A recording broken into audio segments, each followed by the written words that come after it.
This is the Pro Football Chase podcast, a podcast that has featured interviews with Rams wide receiver Robert Woods. To reach 1,000 yards, and last year, unfortunately, I got hurt midway in the season. But other than that, just working and grinding to get to this point, and finally broke it with a lot of games left. Packers wide receiver Marquez Valdez-Scantling. Just the fact that we got all-pro on the other side of the ball, in Devontae. So when you got a guy like that, that's just going to get the main focus. Obviously, people start to know my name a little bit after I made a few plays here and there. Broncos offensive guard Ronald Leary. It would either have to be a counter or a pin and pull play when we get on the edge and run. I think it's always impressive when big guys can get out that stance and move and hit somebody. And rising stars Dalton Risner, Charles Amenahu, and Jawan Williams. This is a podcast that offers player perspectives from some well-decorated veterans, including T.J. Hushmanzada. And people will say, "Oh, well, is Dak Prescott a franchise quarterback?" Look at his record. It tells you he is. Oh, he has a great defense. He has Ezekiel Elliott. You tell me a quarterback in the entire NFL that's not Tom Brady that does more with less. Game previews, recaps, and analysis. Turn the volume up. The chase is on, and the chase is live.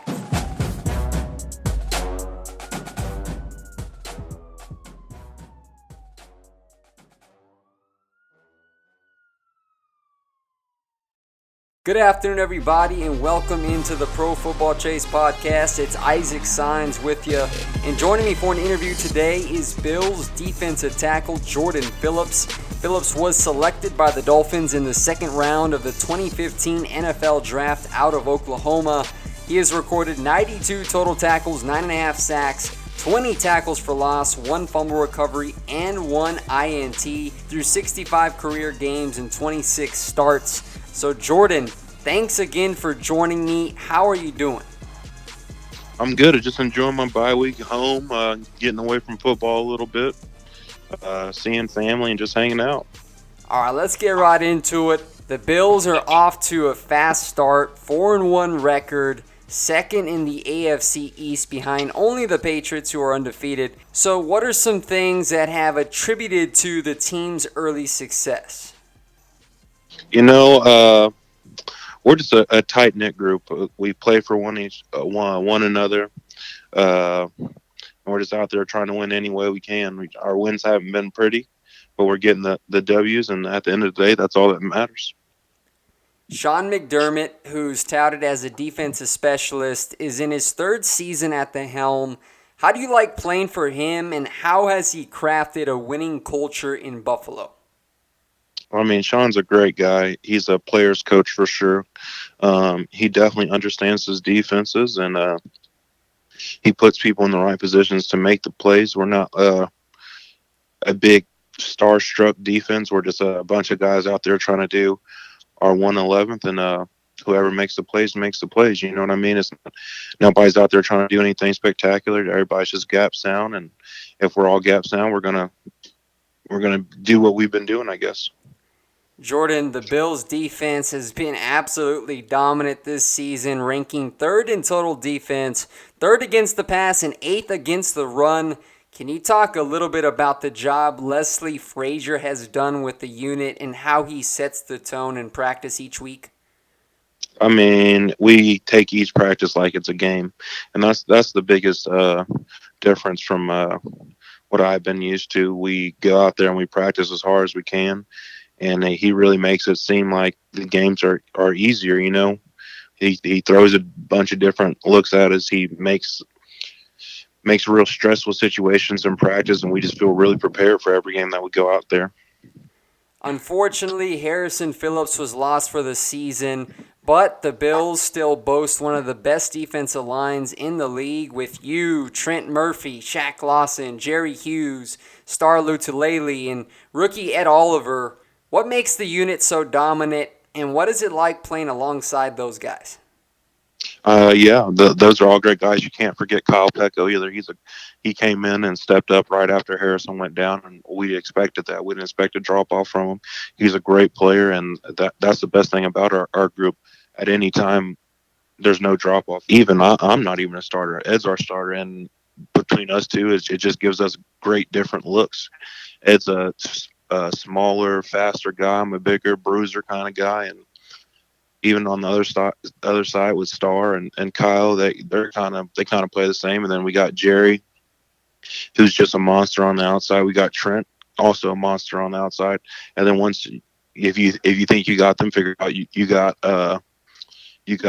Shaq Lawson coming in. That's going to give you it any way you want it. And then also we have a great rookie, Daryl Johnson, that's going to come in and just murder people. And we just have a great group. We have 8 starters on our D line, and that's the best thing about it. Jordan, you've tallied 10 tackles, 6 tackles for loss, and a career high of 4 sacks through just 5 games played. You notched 3 of them in Week 5 against the Titans, which was the first 3-sack day by a Bill since Lorenzo Alexander did it in October of 2016 against the Rams. So talk about that performance and how you've rejuvenated your career in Buffalo. Well, it's a great honor, but like I said earlier, it's not about who makes the plays. It's about as long as the plays get made. And I was just fortunate enough for those plays to fall my way. But it's a group effort. If you go back and look at those plays, Marcus was holding the ball a little bit longer than he normally does, and I let this big guy back there get a few sacks. And like I said, I am happy that it came to me. But if it didn't and it happened to somebody else, I'd be just as happy. Which pass rush move do you find to be the most effective for you, and why? It just depends on what type of game it is, and honestly how Jerry Hughes is rushing. If Jerry has a guy he feels like he's going to beat inside or beat on the outside, then I tend to go more power and just work off of him. And same as Trent Murphy, the way he rushes, he's I wouldn't call him a finesse rusher, but he's a guy that he's sneaky fast, so he can beat you off the edge, and then he'll also hit a quick move inside. So I'm just a guy that's gonna just try and clean up the sacks. I'm not going to go out there and try to work a certain move or do something to set myself up. I just want to clean up what's given to me. They get paid to rush, and I'm paid to clean stuff up. So that's what I do. Jordan, playing in the trenches in the NFL, I mean, a lot of us have no clue what it's like going to war every single week. You're going up against some of the best offensive linemen in the NFL. Can you provide some insight about the grind it takes to be, especially an interior defensive lineman in this league? One of the hardest things about being an interior defensive line, especially in our league, you got guys like Aaron Donald and Fletcher Cox and Gerald McCoy and Ndamukong Suh and just other players, K1 Short. Who else do we got? Just to name a few of them. Those guys go out there and have big stat games, and playing interior defense line is not about stats. It's about freeing up your linebackers and helping the defense make plays. So you can go out there and have a really great game and not show anything for stats, and then just going out there and doing that every week, and there's just not much reward for it besides the wins and a great defense, I guess. And going back to just physically, it is a grind. You're taking on pretty much 600 to 700 pounds of every play. You got 2 people hitting you from 2 different angles, and being able to anchor and sit down and not get moved and still be able to shed and make the play. It's a grown man's game down there, especially in our division where we got the Patriots and we got the big boys at the Jets, and I haven't played the Dolphins yet this year, so I can't speak on them. But they're big boys, and it's just hard to do it play in and play out. But if you can get it done, that's why you get paid a lot of money. The Bills' secondary is also one of the top units in the NFL, led by Tre'Davious White, Micah Hyde, and Jordan Poyer, to name a few. How do they make your job easier as a defensive line? I mean, they're so smart. They disguise. They do all types of stuff that I couldn't even tell you what they do, honestly. And it's incredible because they're always on the same page, and they're always in sync with each other, and the way they talk, the way they know what's happening before it happens. And then, like I said earlier, those 3 sacks pretty much came because of them. You see Marcus clutch up or have to step up because there's nobody throwing the ball. And I think I saw something the other day that says we haven't had a 250-yard passer in over 14 games or something like that, and that's just incredible. It speaks of volume to them and everything that they do. They're a great unit. I would say they're probably the best in the league, and they deserve it. And I hope they start getting some respect for what they do. Now let's talk about the city of Buffalo and Bills Mafia. How do you like living there, and what makes that fan base different from any other in the league? I can't speak on everybody's in the league, but from my experience, it's just that we're we're in sync. It's truly a family, and that involves Bills Mafia, the fans, and everything like that. They're out there. Doesn't matter how cold, how hot, how rainy, how snowy. They're going to go out there and they're going to be loud. They're going to be crazy.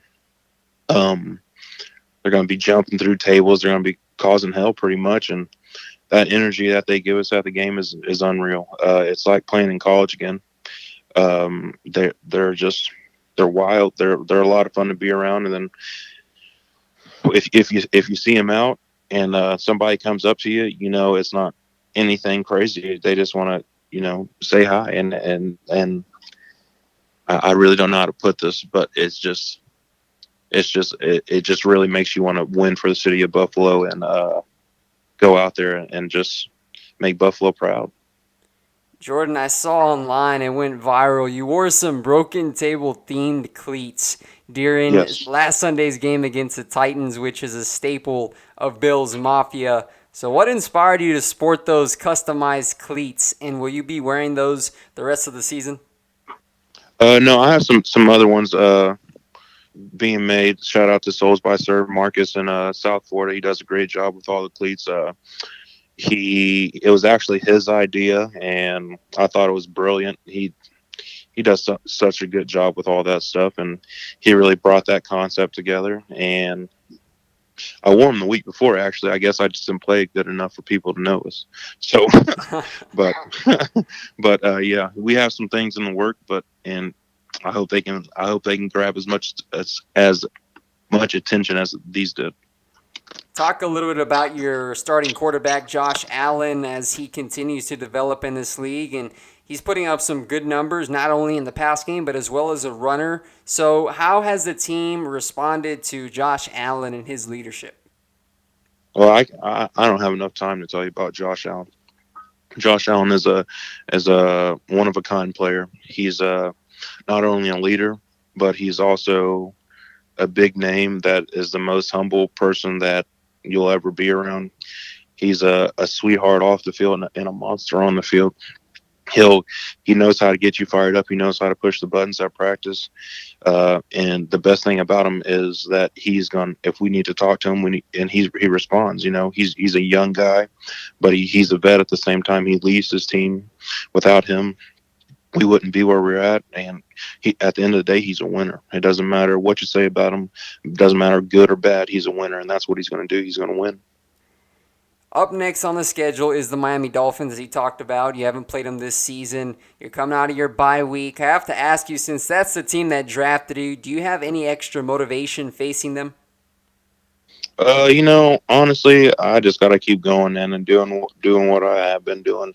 Of course, it brings a little bit more because it is an old team, but we're playing them in Buffalo, and so once we get to Miami and I get to play in front of that crowd again, it might be a different story. But right now, I know what's going to happen, and I'm just excited to go play that one. We got one of the most prominent rivalries in college football on Saturday as your Sooners take on the Longhorns in the Red River rivalry. So, who are you taking to win, and what's your score prediction?